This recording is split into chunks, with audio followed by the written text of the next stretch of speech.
Thomas Johnson had always been a cautious man. He took pride in being meticulous about his home and surroundings, ensuring everything was in its place and properly maintained.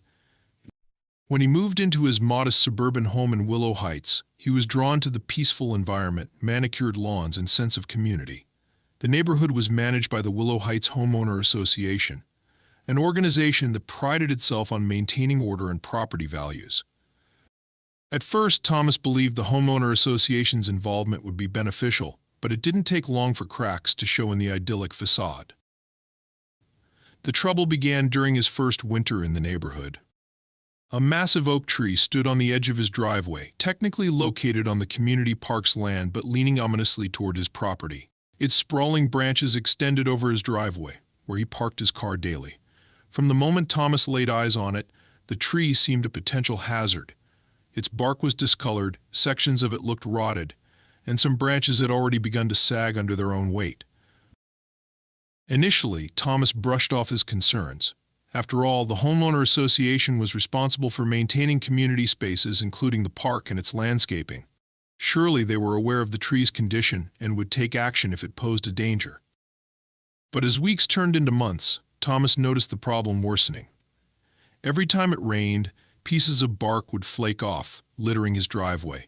During strong winds, the tree swayed alarmingly, its branches creaking, as though on the verge of snapping.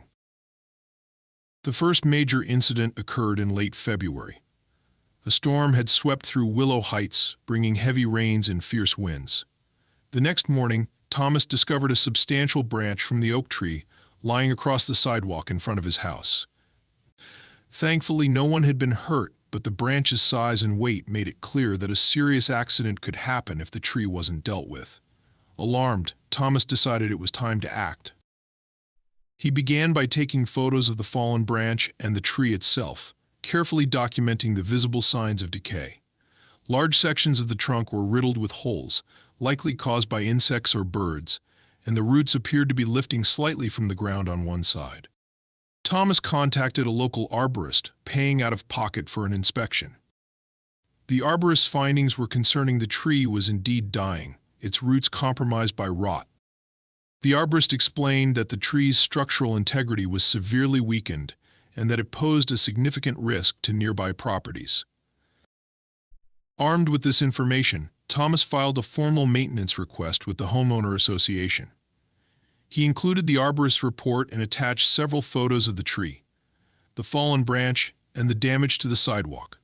His request was straightforward: the Homeowner Association needed to remove the tree before it caused any more damage. A week later, Thomas received a curt response from the Homeowner Association's property manager, a woman named Diane.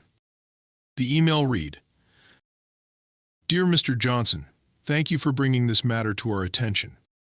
After reviewing your request, the Homeowner Association has determined that the tree in question does not currently pose a significant hazard. Our landscaping team has inspected the area and confirmed that the tree is in stable condition. At this time, no further action will be taken. Sincerely, Diane Carter, Willow Heights Homeowner Association Property Manager." Thomas was stunned. Stable condition? How could they dismiss the arborist's report and the visible evidence of decay? Frustrated but undeterred, he decided to escalate the matter. He replied to Diane's email, reiterating the findings of the arborist and emphasizing the potential liability the Homeowner Association could face if the tree caused property damage or personal injury. He even offered to share the arborist's contact information so the Homeowner Association could verify the findings directly. Days turned into weeks, and Thomas heard nothing. Meanwhile, the tree's condition continued to worsen. During a particularly windy afternoon, he watched from his window as several smaller branches snapped off and scattered across his yard. He collected them and took more photos, determined to build a case if the Homeowner Association continued to ignore the issue. In mid-March, Thomas decided to attend the Homeowner Association's monthly meeting, hoping to address the matter in person. The meetings were held in the community center, a modest building located near the entrance of the neighborhood. When he arrived, the room was already filled with residents, many of whom were there to discuss various grievances ranging from parking disputes to noise complaints. When it was finally Thomas's turn to speak, he presented his concerns about the tree, showing the board members his photos and summarizing the arborist's findings. He spoke calmly but firmly, emphasizing the urgency of the situation. However, the response from the board was dismissive. "Mr. Johnson," Diane said with a tight smile, "we appreciate your diligence, but we rely on our contracted landscaping team for these assessments. They have assured us that the tree does not pose an immediate risk. Budget constraints prevent us from taking unnecessary actions, especially when there are more pressing maintenance issues in the community." Thomas felt his frustration boiling over. Unnecessary? Are you saying you'll wait until this tree falls and causes real damage before you do anything? What about the liability? What about safety? Another board member chimed in, his tone condescending. "Mr. Johnson, we've been managing this community for over a decade. We know what we're doing. Let's not make a mountain out of a molehill." Realizing he was getting nowhere, Thomas left the meeting feeling defeated but more determined than ever to hold the homeowner association accountable. He continued documenting every sign of the tree's deterioration, creating a folder of evidence that he hoped would compel the homeowner association to act. Little did he know, his battle with the homeowner association was only beginning, and the consequences of their inaction would soon become impossible to ignore. Despite the dismissive response from the Willow Heights Homeowner Association, Thomas Johnson refused to give up. Every day he walked past the towering oak tree, its rotting bark a grim reminder of the potential disaster that could unfold. Each creak of the branches during windy afternoons sounded like a warning, urging him to act before it was too late. Determined to protect his property and safety, Thomas began an aggressive campaign to make the homeowner association take his concerns seriously. Thomas decided to start by collecting as much evidence as possible. Armed with his smartphone and a notepad, he documented every observable issue with the tree. He took high-resolution photographs of the sagging branches, the peeling bark, and the visible holes in the trunk. He recorded videos during storms, capturing the tree swaying unnervingly close to his driveway. He even placed a ruler near the roots to show how much they had lifted from the soil, indicating instability. As part of his growing dossier, Thomas included the arborist's report, which detailed the decay within the tree and the dangers it posed. To strengthen his case further, he spoke to a second arborist for another opinion. This new report corroborated the findings of the first, describing the tree as a significant hazard and stating that its collapse was a matter of when, not if. Thomas sent all this evidence, including both arborist reports and photos, to the homeowner association, explaining the severity of the situation. He formally requested the tree's removal and emphasized the risks it posed to both his property and the community. Weeks passed, and Thomas received no meaningful response. When he followed up, the homeowner association reiterated their previous stance: the tree was stable and did not require immediate action. They claimed their contracted landscaping team had inspected the tree and found no significant issues. Frustrated, Thomas realized the homeowner association was more interested in avoiding costs than addressing legitimate safety concerns. Thomas decided to escalate the matter further. He attended the next homeowner association meeting, armed with his evidence and determined to make the board understand the urgency of the situation. During the meeting, he presented his findings, emphasizing the tree's deteriorating condition and the potential legal liability the homeowner association could face if the tree caused damage or injury. He even quoted sections of the community bylaws which outlined the homeowner association's responsibility to maintain common areas and address safety hazards. The board, however, was unmoved. The property manager, Diane Carter, maintained that their landscaping team had found the tree to be in acceptable condition and dismissed Thomas's concerns as overblown. Another board member suggested that Thomas was making a mountain out of a molehill. It was clear they had no intention of acting unless absolutely necessary. Undeterred, Thomas decided to involve the community. He began knocking on doors, speaking to his neighbors about the tree and the homeowner association's refusal to address the issue. While many were sympathetic, most were hesitant to get involved, fearing retaliation or simply not wanting to deal with the homeowner association. However, a few neighbors shared their own frustrations about the homeowner association's mismanagement. One elderly neighbor, Margaret, recounted how her repeated requests to repair a cracked sidewalk outside her home had gone unanswered for over a year. Another resident, Jason, shared how the homeowner association had ignored his complaints about a broken streetlight near his property, even after it caused a minor car accident. Their stories only fueled Thomas's determination. He started a petition, urging the homeowner association to take action on the tree. Over the course of a week, he gathered a dozen signatures, including those of neighbors whose properties were also at risk. With the petition in hand, Thomas attended another homeowner association meeting, hoping the collective voices of the community would make a difference. Once again, he was met with resistance. Diane Carter dismissed the petition, stating that community signatures did not override the professional opinion of their landscaping team.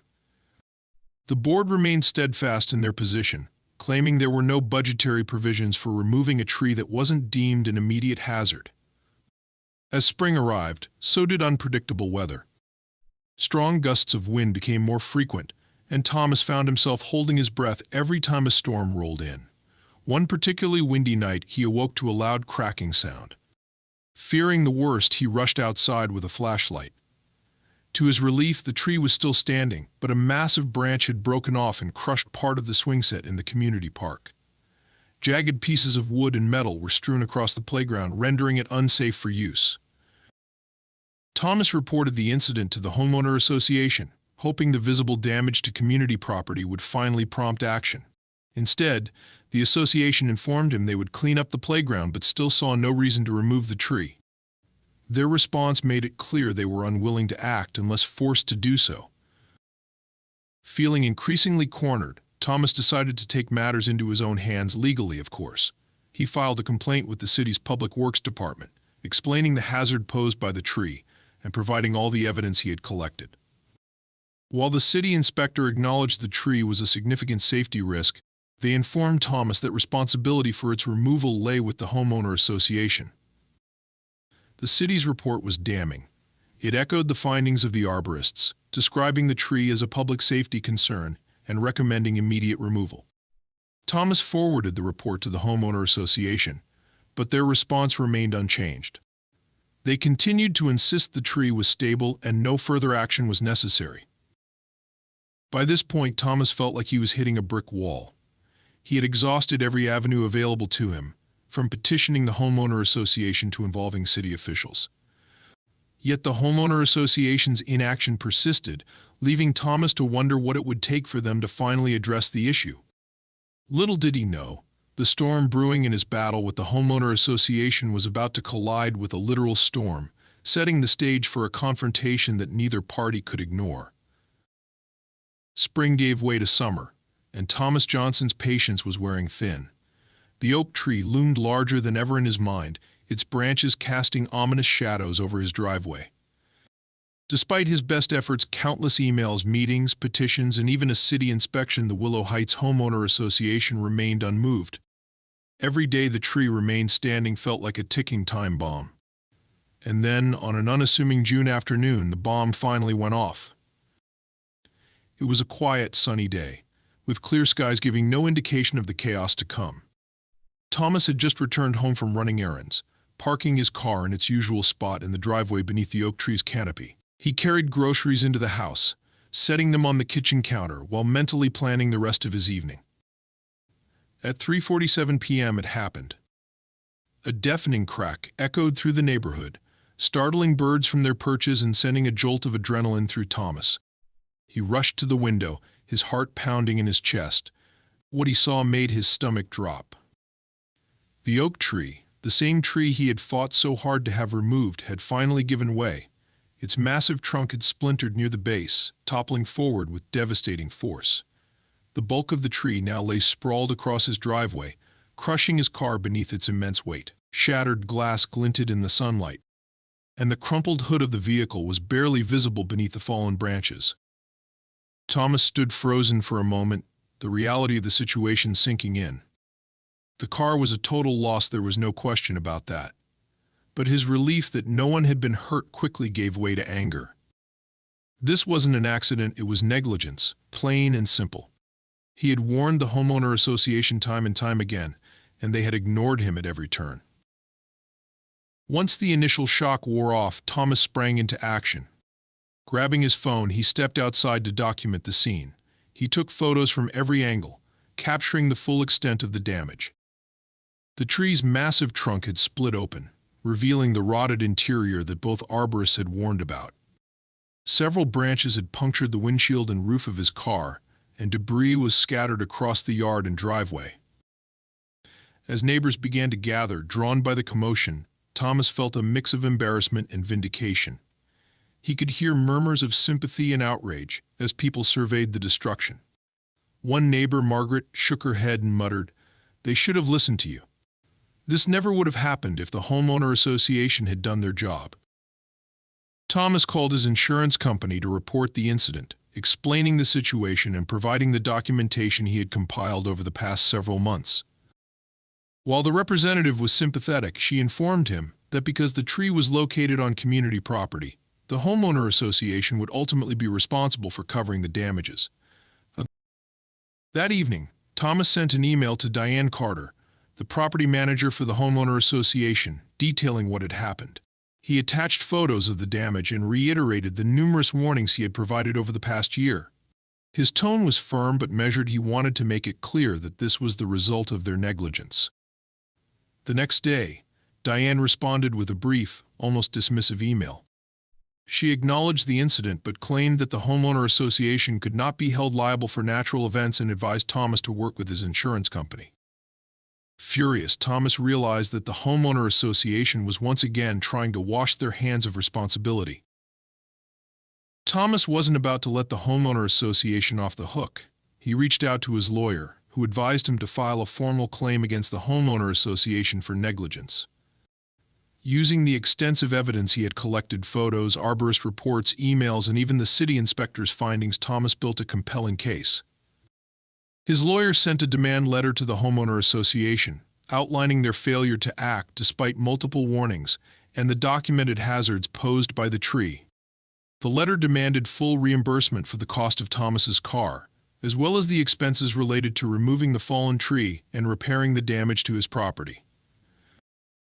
Meanwhile, Thomas's story began to spread throughout the neighborhood. Many residents were outraged by the homeowner association's inaction, especially since the incident could have resulted in serious injuries or worse. Several neighbors who had signed Thomas's earlier petition voiced their support, and some even volunteered to testify on his behalf if the case went to court.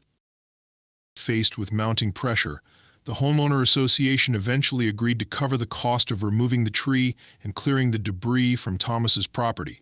However, they continued to deny liability for the damage to his car, insisting that it was a matter for his insurance company to handle. Frustrated but determined, Thomas pushed forward with his legal claim. In the weeks that followed, Thomas and his lawyer worked tirelessly to prepare for a potential court battle. They compiled a timeline of events highlighting every instance where the homeowner association had failed to act despite clear warnings. They also included testimonies from neighbors who had witnessed the tree's deterioration and the homeowner association's repeated refusals to address the issue. The case never made it to court. Under the threat of a lawsuit and growing community backlash, the homeowner association eventually agreed to a settlement. They covered the cost of Thomas's car, reimbursed him for the arborist inspections, and even issued a formal apology for their negligence. The incident had far-reaching consequences for the Willow Heights Homeowner Association. Following the settlement, they implemented new policies requiring regular inspections of trees and other potential hazards on community property. They also replaced Diane Carter as property manager, citing her mishandling of Thomas's case as a contributing factor. For Thomas, the experience was both exhausting and enlightening. While he was relieved to finally have the matter resolved, he couldn't help but feel frustrated that it had taken a disaster to force the homeowner association to act. Nevertheless, he hoped his efforts would prevent similar incidents from happening in the future. As he stood in his driveway one sunny afternoon, watching a crew plant a new, healthier tree to replace the fallen oak, Thomas allowed himself a small smile. The fight had been worth it. The aftermath of the tree's collapse left Thomas Johnson with two things: a wrecked car and an unshakable determination to hold the Willow Heights Homeowner Association accountable. The settlement for his damages had been a small victory, But Thomas wasn't satisfied. He had endured months of stress, spent his own money on arborist inspections, and fought tooth and nail to make his voice heard. Now, he was determined to ensure that no one else in the neighborhood would have to go through the same ordeal. In the days following the settlement, Thomas focused on repairing his property. The crushed remains of his car were towed away, and a landscaping crew, paid for by the homeowner association, removed the fallen oak. Watching the tree's remnants being hauled off, Thomas felt a mix of relief and frustration. The sight of the rotted trunk, its interior hollowed out by years of neglect, served as a grim testament to how preventable the incident had been. Neighbors stopped by to offer their support. Margaret, the elderly woman who had signed his petition, brought over homemade cookies and shared her gratitude. "Thomas," she said with a smile, "you're braver than most of us. You stood up to them, and you made a difference." Jason, the neighbor whose complaints about the broken streetlight had gone ignored, echoed her sentiments. "You've opened people's eyes, Thomas. They can't keep running things the way they have been." Thomas appreciated their kind words, but he knew there was still work to be done. The homeowner association had agreed to pay for his damages, but their actions or lack thereof had exposed deeper problems within their management. He couldn't shake the feeling that if he walked away now, the cycle of neglect and indifference would continue. Thomas began researching homeowner associations, diving into legal articles, community forums, and case studies. He discovered that many homeowner associations across the country operated with similar patterns of negligence, often prioritizing budgets over the safety and well-being of residents. He also learned about state laws governing homeowner associations and their responsibilities, which reinforced his belief that the Willow Heights Homeowner Association had failed to meet their obligations. Armed with this knowledge, Thomas decided to attend the next homeowner association meeting, not as a frustrated resident but as a voice for change. The meeting, held in the community center, was more crowded than usual. News of the tree incident had spread, and many residents were curious about the outcome. When it was his turn to speak, Thomas stood up and addressed the room with a calm yet authoritative tone. He recounted the timeline of events leading up to the tree's collapse, highlighting the homeowner association's repeated refusals to act despite clear evidence of the danger. He didn't mince words about the stress and financial burden he had endured, nor did he shy away from criticizing the homeowner association's lack of accountability. "This wasn't just about a tree," Thomas said, his voice steady. "This was about a pattern of neglect that could have cost someone their life. The homeowner association is here to serve this community, not ignore it. We need changes, real changes, to ensure this never happens again." Thomas's speech was met with applause from many residents. Emboldened by the support, he proposed a series of reforms for the homeowner association. These included regular inspections, mandatory annual inspections of all trees and infrastructure on community property by certified professionals, transparency, clear communication of inspection reports and maintenance plans to all residents, accountability, establishing a process for addressing resident concerns promptly and fairly, leadership oversight, reviewing the homeowner association's leadership and considering replacements for individuals who had failed in their duties. The board members, including Diane Carter, listened with expressions ranging from irritation to unease. For the first time, they seemed to realize that the community's patience with their management was wearing thin. Diane attempted to defend the board's actions, claiming that they had acted in the best interest of the community based on the information available at the time. But her words rang hollow, and it was clear that most residents sided with Thomas. In the weeks that followed, the community rallied around Thomas's proposals. A special meeting was called to vote on the reforms, and to the board's surprise, the majority of residents supported them. The homeowner association was forced to adopt the new policies, marking a significant shift in how they operated. Diane Carter, facing mounting criticism for her handling of the tree incident, resigned from her position as property manager. Her replacement, a man named Richard Nolan, had a reputation for transparency and efficiency. One of his first actions was to hire a reputable arborist to conduct a full assessment of the community's trees, which led to the removal of several other at-risk specimens. For Thomas, the changes were vindicating. He had fought not just for himself but for the entire neighborhood, and his efforts had paid off. The new policies brought a sense of security and trust that had been sorely lacking under the previous management.